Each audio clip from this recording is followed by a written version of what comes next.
Así que llevándole por la mano, le metieron en Damasco, y donde estuvo 3 días sin ver, y no comió ni bebió. Había entonces en Damasco un discípulo llamado Ananías, a quien el Señor dijo en visión: Ananías. Y él respondió: heme aquí, Señor.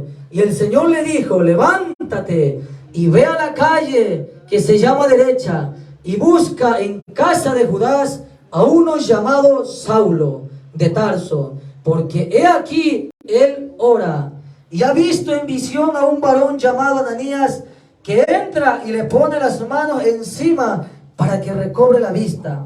Entonces Ananías respondió: Señor, he oído de muchos acerca de este hombre, cuánto males ha hecho a tus santos en Jerusalén, y aún aquí tiene autoridad de los principales sacerdotes para prender a todos los que invocan su nombre.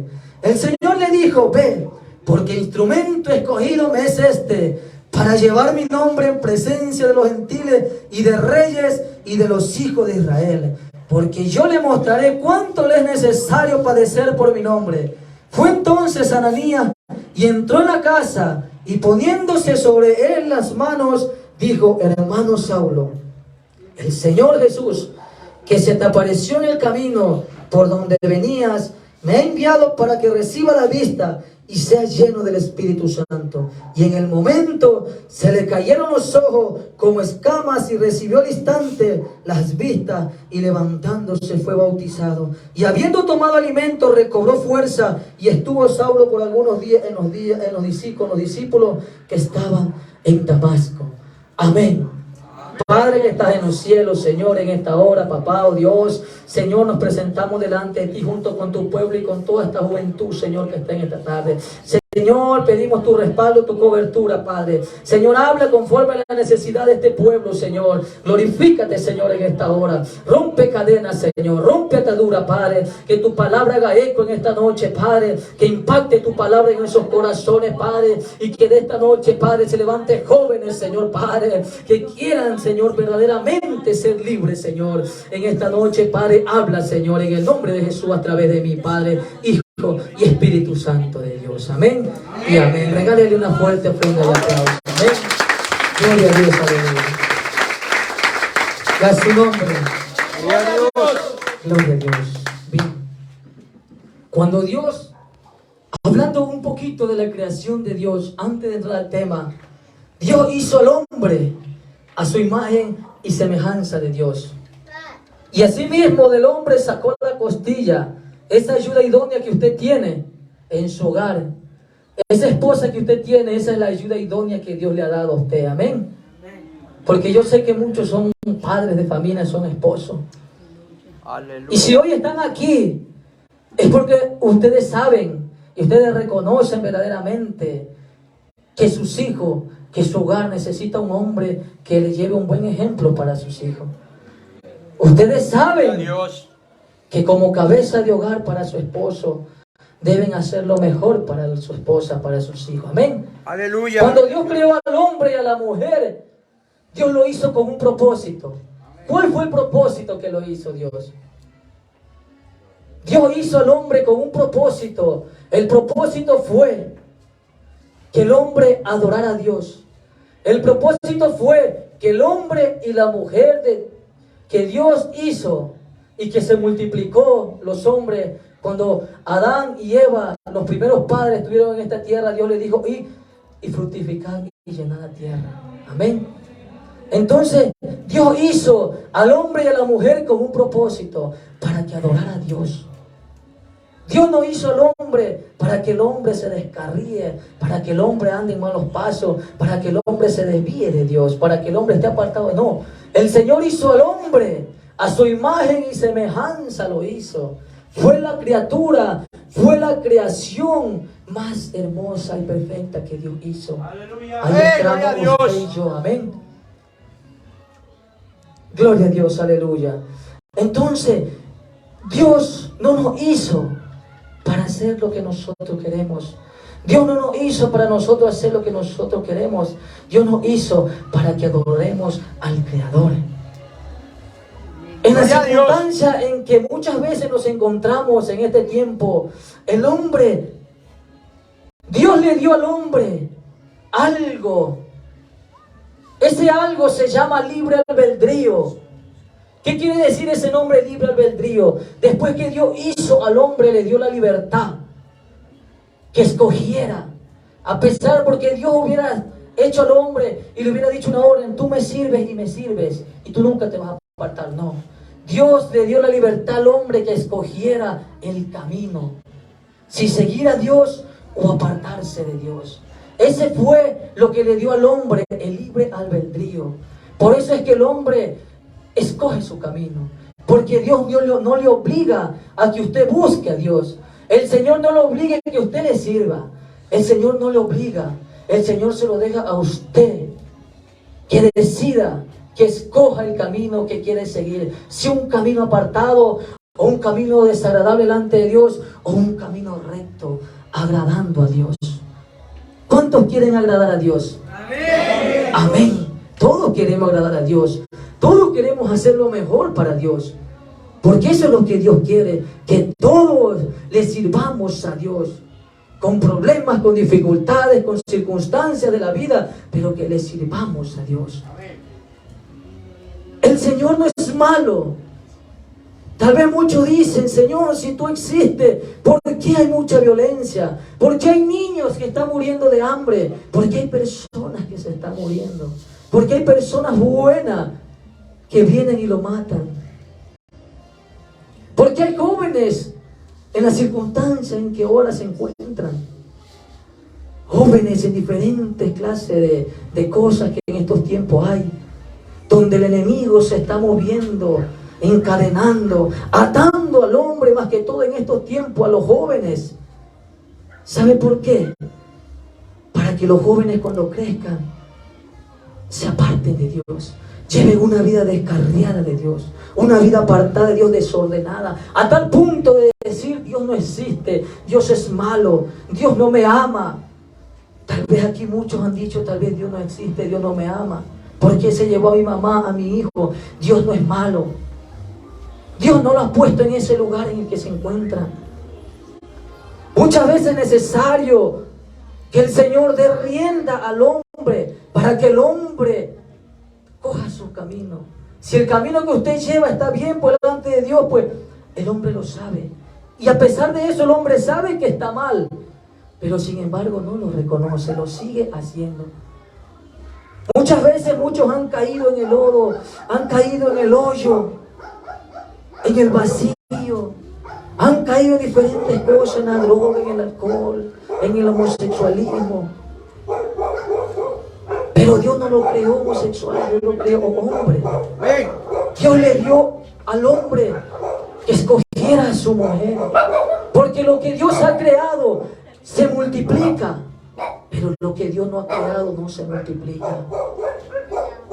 ¿Amén o no amén? Amén. ¿Usted ha visto un homosexual dando a luz, verdad que no? Es porque lo que Dios ha hecho, eso se multiplica, y lo que Dios quiere hacer, eso no se multiplica. Porque Dios dijo: id y fructificad y llenad la tierra. Amén. Amén. Dios no lo ha puesto en ese lugar en el que usted está. Pero muchas veces Dios lo permite. ¿Sabe para qué? Lo permite que usted llegue a tal punto, a ese punto de decir: yo no creo en Dios, yo no creo en esos hermanitos, yo no creo en esos aleluya. Dios no existe para mí, porque si Dios existiera yo no estuviera aquí. Si Dios es amor, ¿por qué me tiene aquí? Dios es amor, ¿verdad? Pero también es fuego consumidor. Dios ama al pecador, pero también aborrece al pecado. Muchas veces es necesario que el hombre pase el proceso. ¿Sabe para qué? Para que reconozca al hombre que sin Dios no somos nada. Para que el hombre reconozca que sin Dios no somos nadie en este mundo. Muchos dicen: yo no necesito de Dios. Mentira. Todos necesitamos de Dios, porque la vida que usted tiene se lo dio Dios. La vida que Dios nos regaló, que me dio a mí, es de Jesús, es del Señor.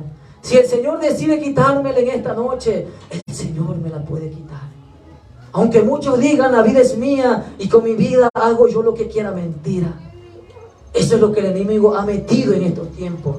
Decir en mi vida y con mi vida yo hago lo que yo deseo, mentira. Porque la vida que tenemos es la que Dios nos ha regalado. Y si hoy estamos aquí es por la misericordia de Dios, no porque seamos buenos, no porque seamos mejores, no porque lo merezcamos, no, es por la misericordia de Dios. Él es el que nos concede, es el dador de la vida, es el que nos regala un día más de vida. Y estamos agradecidos con Dios porque nos ha regalado y nos ha permitido estar en este lugar, compartiéndole un poquito de lo que nosotros hemos aprendido, porque también estamos aprendiendo. Pero Dios no quiere que tú estés ahí. Dios no quiere que tú estés ahí. De ahí Dios quiere sacarte. De ahí Dios quiere sacarte donde tú has caído, porque muchas veces es necesario que caigas para que reconozcas. Porque si tú estás bueno, si tú no tienes nada, no estás postrado en una cama, no estás pasando un proceso a tal punto de que tu familia se destruye, de que tus hijos se van, tú no te acuerdas de Dios. Pero cuando llega y cae, ahí recién te acuerdas de Dios. Ahí recién sabes que hay un Dios que cambia. Pero dice la Escritura que mientras hay vida hay esperanza. ¿Amén o no amén? Amén, gloria a Dios. Todavía hay esperanza para el hombre. Todavía hay esperanza para la mujer que está en esta tierra. Porque ya de muerto nada podemos hacer. Pero en esta noche el Señor quiere darle vida a esos huesos que han estado secos por años. El Señor quiere derramar esa gloria en esos huesos que están secos. El Señor quiere recobrar vida en esos huesos. Quiere recobrar la carne en esos huesos que están secos. Y yo sé que hay un montón de jóvenes que yo sé que quieren agradar a Dios, que quieren salir del lugar en que está luchando. Pero déjame decirte que apartado de Dios, que sin Dios no podrás. Tenemos que aferrarnos a Dios día y noche. Con la ayuda de Dios no podemos. Con la ayuda de Dios sí podemos, pero sin Dios no podemos.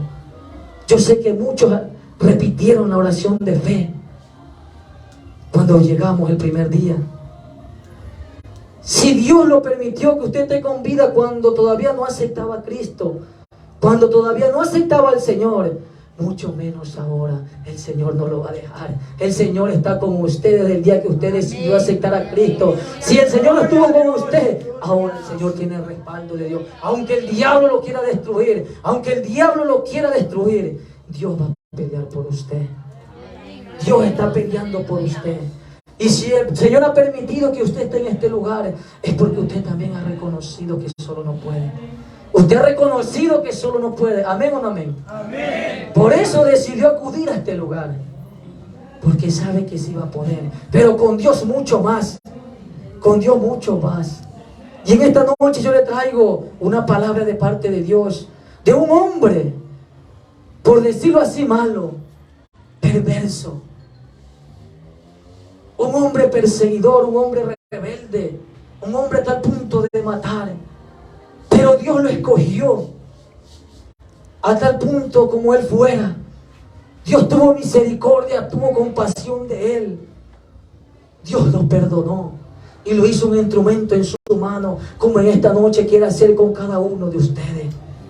Amén, aleluya. Dios quiere escoger a ustedes como un instrumento, porque de aquí, si uno de ustedes se propone a seguir a Cristo, a buscar a Dios, cada día de este lugar va a salir un Saulo o un Pablo, que si tuvo el valor para hacer y deshacer allá afuera lo que quiso, pues va a tener el mismo valor para seguir a Cristo.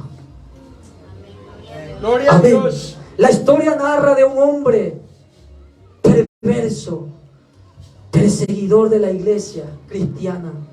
Un hombre que perseguía a los cristianos. Este hombre era religioso, cuyo nombre se llamaba Saulo de Tarso. Era un hombre religioso, un hombre que perseguía a la iglesia cristiana y lo entregaba a la sinagoga a tal punto de que lo apedrearan y lo mataran. Porque él era inculcado en una religión judía en aquellos tiempos. Él conocía la Escritura, pero lo conocía diferente. Porque cuando escuchaba a los cristianos que hacían milagros, que hablaban de un Jesucristo que levantaba a los muertos, que levantaba a los paralíticos, que hacía oír a los sordos, que los mudos cantaban y los cojos saltaban, Ese es ese Dios que hoy en día predicamos. Gloria a Ese Dios. Dios que quiere libertar. Ese Dios que quiere romper cadenas. Ese Dios que quiere levantar una generación que alabe a Dios. Saulo perseguía a la iglesia, a él no le importaba, a él no le temblaba la mano coger a los cristianos y arrastrarlos y llevarlos de las greñas, de los pelos, a donde tenía que entregarlos. Pero cierto tiempo dice la Escritura que este hombre llamado Pablo pidió carta a los sacerdotes para él tener la autoridad de ir casa por casa, o en el camino que se encontraba, si había cristiano, traerlo, si es posible arrastrarlo, con tal de que no haya ningún cristiano. Pero dice que yendo camino a Damasco, antes de llegar a esta ciudad, estuvo en encuentro con el Señor. ¿Cuántos quieren tener un encuentro con Dios? Amén. Amén. Dice la Escritura que una luz del cielo resplandeció sobre Pablo. Una luz, a tal punto que la luz fue tan fuerte que Pablo cayó al suelo. Porque tan fuerte era la gloria de Dios, porque la gloria de Dios es poderosa. Porque Dios es un Dios poderoso. Tan fuerte fue la gloria de Dios que Saulo cayó al suelo. Y una voz que le decía: Saulo, Saulo, ¿por qué me persigues? Dura cosa te es darte coces con el aguijón.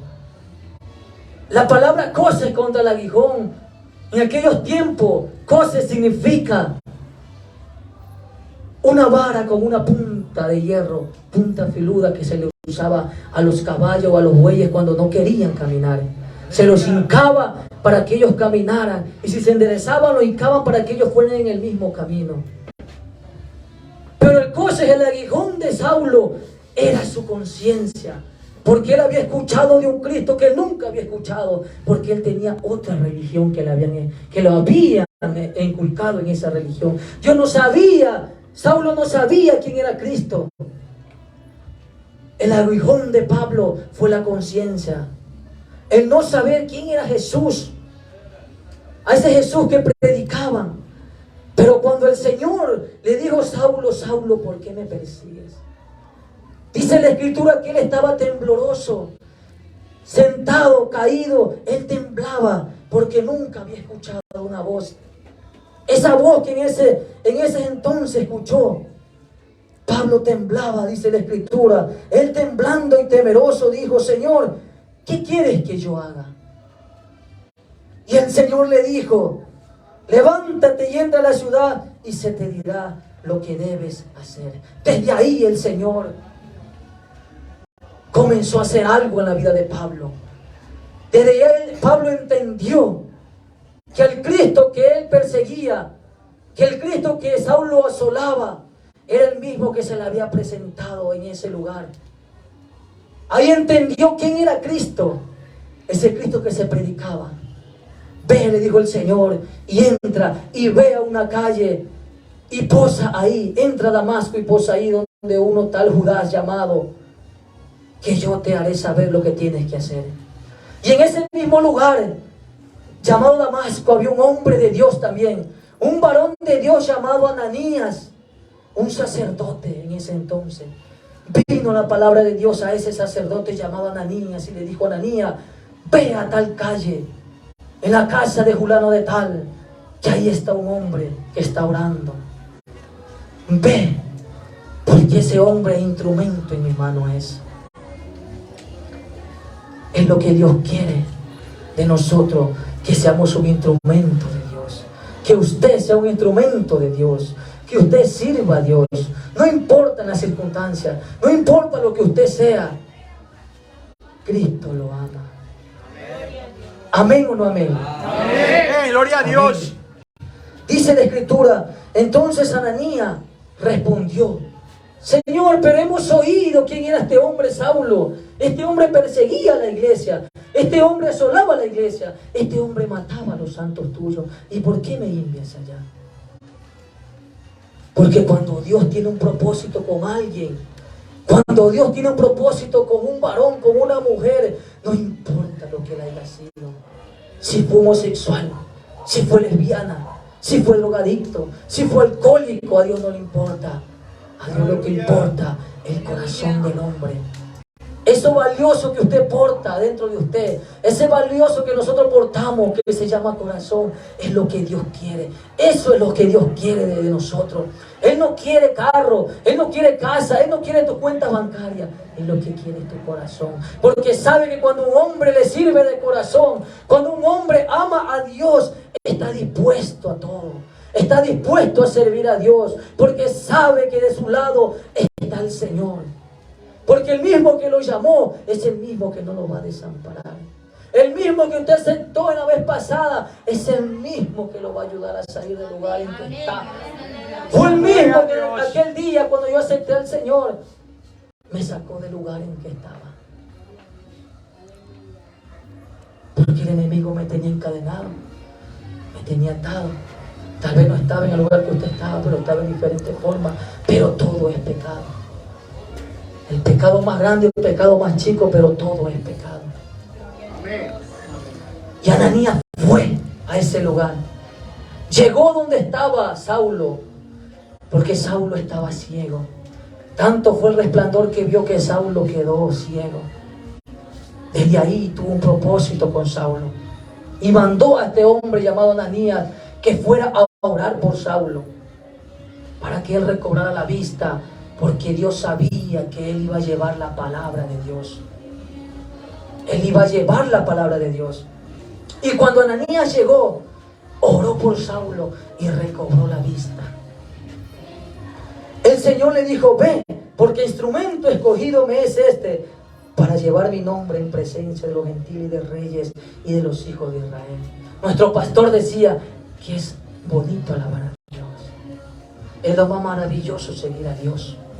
Cuando el hombre tiene un corazón dispuesto a Dios, cuando el hombre tiene un corazón dispuesto a servir a Dios, no le importa el problema, no le importa el propósito, no le importa lo que se encuentra, se haya peleado con 5 o 10 en su familia. A él lo que le importa es ir a adorar a Dios.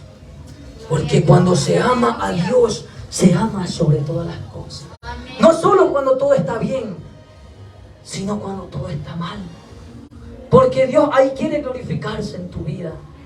Ahí Dios quiere glorificarse en tu vida. Gloria a Dios. Para que cuando tú llegas a tu casa, por cuanto hiciste caso, y si tu esposa, tú saliste peleando, tu esposa te va a recibir con un abrazo.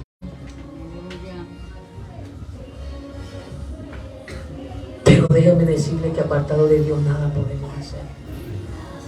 Si hoy estamos aquí, este grupo de hermanos, es por la misericordia de Dios. No porque seamos guapos, no es porque seamos mejores, es por la misericordia de Dios. Si aún Machalilla no perece como en otros lugares, es por la misericordia de Dios. Aún nosotros andamos, salimos a la hora que queremos, vamos y regresamos a la hora que queremos, pero en otros lugares no se puede ni andar. Ahí vemos la misericordia de Dios en este lugar, en esta ciudadela, en este Machalilla y en muchos lugares. Entonces, ¿cómo no darle gracias a Dios? Porque aún sus hijos salen a la calle, porque aún sus hijos van a la tienda a comprar y regresan, pero en otros lugares van y escuchan la noticia. ¿Cuántos padres llorando allá afuera? ¿Cuántas esposas llorando allá afuera? ¿Cuántos hijos huérfanos allá afuera? ¿Por qué? Porque Cristo no ha entrado en su vida. Porque piensan que sin Cristo puedan hacerlo. Sí podrán en el momento, pero después, ¿qué pasará? ¿Qué pasa después? Pero con Cristo dice la Escritura que todo lo podemos. Cada vez que el enemigo quiere hacer algo, cada vez que el enemigo ponga alguna cosa en nuestra vida, hacer lo que hacíamos. Repitamos esta palabra que queda en Filipenses 4:13. Todo lo puedo con Cristo que me fortalece. Y si el Señor dijo todo, es todo. No queda nada fuera. Pero depende también de nosotros disponer el corazón. Si usted y yo queremos cambiar, de usted y yo y dependemos, esforzarnos cada día. porque de nada vale que el Señor los ayude, pero ustedes no se dejen ayudar. Pero nosotros no nos dejemos ayudar. De nada sirve. Tenemos que disponer todo para Él, darlo todo para Él, sabiendo que un lugar dado cuando ustedes salgan de aquí, cuando se cumpla el día, van a darle gracias al Señor cuando salgan en esa puerta que está allá afuera. Gracias, Señor, porque gracias a ti hoy soy lo que soy.